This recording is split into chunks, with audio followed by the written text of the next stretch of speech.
Fear. It's a primal emotion, one that has been with us since the dawn of time. A shiver down your spine, that unmistakable feeling when the hairs on the back of your neck stand up, a sudden intake of breath. We all know it. That moment when your heart skips a beat and you feel a rush of adrenaline. It's a feeling as old as humanity itself. From the earliest cave paintings to the stories passed down through generations, fear has always been a part of our existence. But why? Why do we feel this way? What purpose does fear serve in our lives? What is it about fear that has kept us alive for millennia? It's more than just a reaction, it's a survival mechanism. It's not always about a physical threat. Sometimes it's a feeling, a sense of unease that warns us of potential danger, a worry that lingers in the back of our minds. It can be subtle, like a whisper, or overwhelming, like a storm. But the physical reaction, that remains the same.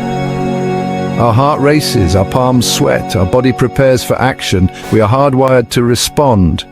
Our nervous system kicks into gear, releasing adrenaline and heightening our senses. This response, this instinct, is not a flaw, it's a gift that has allowed us to survive and thrive in a world full of dangers. A gift passed down from our ancestors who lived and died by their ability to recognize and react to danger. They faced predators, natural disasters, and countless other threats. Fear, in its purest form, is about survival. It's about recognizing danger and taking action. It's about staying alive. And while the sources of our fears may have changed over time, the essence of fear remains the same. It is a reminder of our resilience, our ability to adapt, and our will to survive. Imagine for a moment our early ancestors. Picture them huddled around a fire, sharing stories of the day's hunt, or perhaps strategizing for the next. Their lives were a constant battle for survival, dictated by the whims of nature and the threats lurking in the shadows. They didn't have the luxury of worrying about deadlines or social media. Their concerns were far more immediate and tangible. While we fret over emails and notifications, they were preoccupied with finding food, shelter, and safety. Their fears were immediate, visceral. A rustle in the bushes could mean a lurking predator. A sudden change in the wind might signal an approaching storm. These were not abstract worries, but real, life-threatening dangers, the roar of a predator. Imagine the heart-pounding terror of hearing a lion's roar in the dead of night, knowing that your life could end in an instant, the crackle of a wildfire, the sight of flames consuming the forest, threatening to engulf everything in its path, leaving destruction and chaos in its wake. The rumble of an approaching storm, dark clouds gathering on the horizon, bringing with them the promise of torrential rain, lightning, and thunder. Each of these sounds was a call to action, a signal to prepare or flee. Their survival depended on a simple, powerful instinct, fight or flight. This instinct was not just a reaction, but a finely tuned response system that had evolved over millennia. When faced with danger, the body floods with adrenaline. Our senses sharpen, the heart races, pumping blood to our muscles, preparing us for rapid action. This biochemical response is what kept our ancestors alive in the face of peril, our muscles tense, ready to react. Every fiber of our being is primed for either confrontation or escape. This heightened state of awareness and readiness is a testament to the power of our survival instinct. It's a remarkable process honed by evolution over millions of years. From the earliest single-celled organisms to the complex beings we are today, this instinct has been a constant companion, guiding us through countless challenges. This instinct served them well. It enabled them to hunt, to forage, to find shelter, and to protect their young. It was the driving force behind their every action, ensuring their survival in a harsh and unforgiving world. It kept them alive long enough to reproduce, to pass on their genes, and to ensure the continuation of our species. This genetic legacy is embedded in our DNA, a testament to the resilience and adaptability of our ancestors. But the world has changed.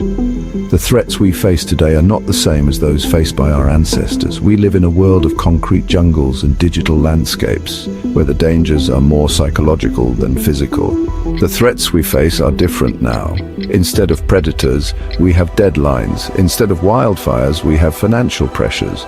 The stresses of modern life can be just as overwhelming, even if they don't pose an immediate threat to our physical survival. So why do we still feel fear? Because that ancient survival instinct is still very much a part of us. It may manifest differently, but it remains a powerful force, reminding us of our connection to those who came before us. Our modern world is a far cry from the savannas of our ancestors. Back then, survival was a daily challenge, with threats lurking around every corner. The landscape was harsh, and every decision could mean the difference between life and death. We don't hunt for our food anymore. Instead, we stroll through grocery stores, selecting from an abundance of options. The convenience of modern life has replaced the primal need to forage and hunt. We don't live in constant fear of being attacked by wild animals. Our homes and cities provide a level of safety and security that our ancestors could only dream of. Nature, once a source of danger, is now a place of recreation and relaxation. But the instinct to survive, that never went away. It's hardwired into our DNA, a legacy of our evolutionary past. Our brains are still equipped with the same mechanisms that helped our ancestors stay alive. Our fears have simply evolved. While we no longer fear predators, we have new anxieties that reflect the complexities of modern life. These fears are shaped by our environment, our experiences, and our society. We worry about paying our bills, about our careers, about fitting in and being accepted. These concerns may seem trivial compared to the dangers faced by our ancestors, but they trigger the same stress responses in our bodies. We fear failure, rejection, and the unknown. These fears can be paralyzing, affecting our mental and physical health. The uncertainty of the future can be as daunting as any predator. These fears may not be as immediate as a charging lion, but our brains process them in much the same way. The amygdala, the part of the brain responsible for fear, doesn't distinguish between physical and psychological threats. The fight or flight response, once reserved for life or death situations, is now triggered by deadlines, presentations, and social interactions. This response floods our bodies with adrenaline, preparing us to either confront the threat or escape it. Our bodies haven't quite caught up to the fact that a difficult email isn't a hungry predator. The stress we experience in modern life can take a toll on our health, but understanding the roots of our fears can help us manage them better. If our modern fears are the software, then technology is the hardware. The digital age, for all its wonders, has also amplified our fears in ways we are only beginning to understand.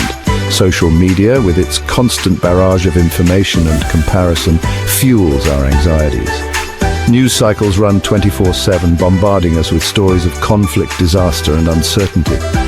It's enough to make anyone feel afraid. The constant connectivity, the relentless flow of information makes it difficult to escape. We are bombarded with fear from all sides, and fear, like a virus, can spread quickly in this environment. Section 5, Fear's grip on society. Fear can be contagious, we see it all the time. A rumor spreads online, quickly escalating into widespread panic. A news report about a distant threat can cause anxiety and fear to ripple through communities. This collective fear can have real-world consequences. It can lead to prejudice, discrimination, and even violence. It can erode trust in institutions and make it difficult to have rational conversations about important issues.